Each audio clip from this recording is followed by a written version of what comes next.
নাই, এইটো আপোনালোকৰ মাধ্যমেদি আমি আগতো কেইবাবাৰ জনাইও আছোঁ।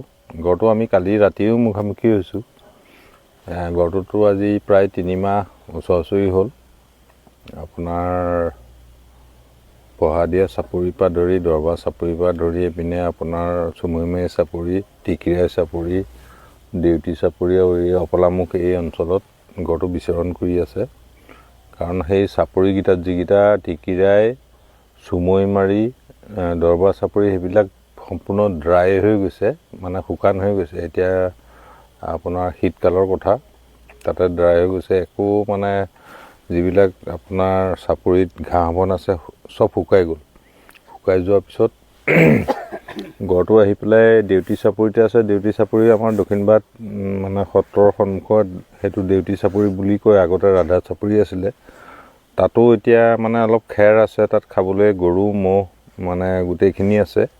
আৰু সেই গড়টো দিনত তাত থাকেগৈ, গধূলি সন্ধ্যাৰ লগে লগে এইপিনে দাসগাঁও সমীপেদি আহি পেলাই অফলামুখৰ ইয়াতে আলু চালু কৰে বা ইয়াতে হোলা আছে। ইয়াতে আজি আমি সন্ধ্যা প্ৰায় 6:30মান বজাত হ'ব নেকি, 6:22 মানত আমি গড়ৰ মুখামুখি হ'লোঁ। আৰু তাত আমি ফায়াৰিং নকৰিলোঁ। তাক আমি ভাবিছিলোঁ ইয়াৰ পৰা গড়টো আমি এইটো মই নিজে লৈ আছোঁ, এইটো পাম গান, এইটো মানে আপোনাৰ হেৰি হয়, ৰাবাৰ বুলেট হয়। তাৰ গাত লগালে সি তাৰ অনিষ্ট নহয়। তাক যদি এচাত লগাব পাৰোঁ, সি হয়তো কাৰ্তিক চাপৰি বা কাজিৰঙা দিশত গতি কৰিব আমি প্ৰচেষ্টা অব্যাহত ৰাখিছিলোঁ।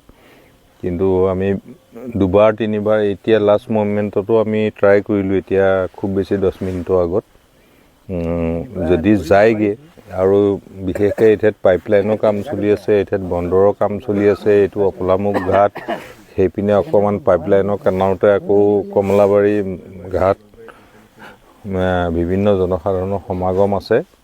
আৰু আমি স্থানীয় গাঁওৰক্ষী বাহিনী, গাঁও প্ৰধান যোগাযোগ ৰাখি আমি বা গাঁৱৰ যিখিনি ল'ৰা আমাৰ লগত সহযোগিতা কৰি থাকে, সেইসকলৰ লগত আমি যোগাযোগ কৰি পেলাই গড়টোক খেদোৱাৰ প্ৰচেষ্টা অব্যাহত ৰাখিছোঁ।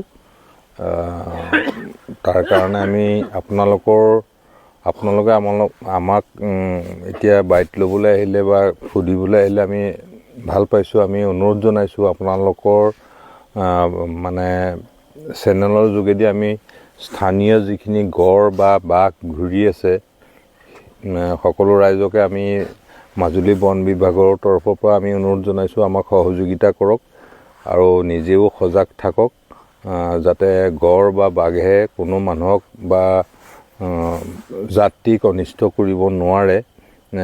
সকলোৱে সজাগ থাকি ৰাতিপুৱা গধূলি যিকোনো কামত যাওঁতে সকলোৱে সজাগ থাকি এই বনৰীয়া জীৱ জন্তুৰ কৰাল গাহৰ পৰা আঁতৰি থাকি পেলাই নিজে সজাগ হৈ থাকি নিজে বাচি থাকে। তাৰ কাৰণে আপোনালোকৰ চেনেলৰ যোগেদি আমি সকলোকে অনুৰোধ জনাইছোঁ।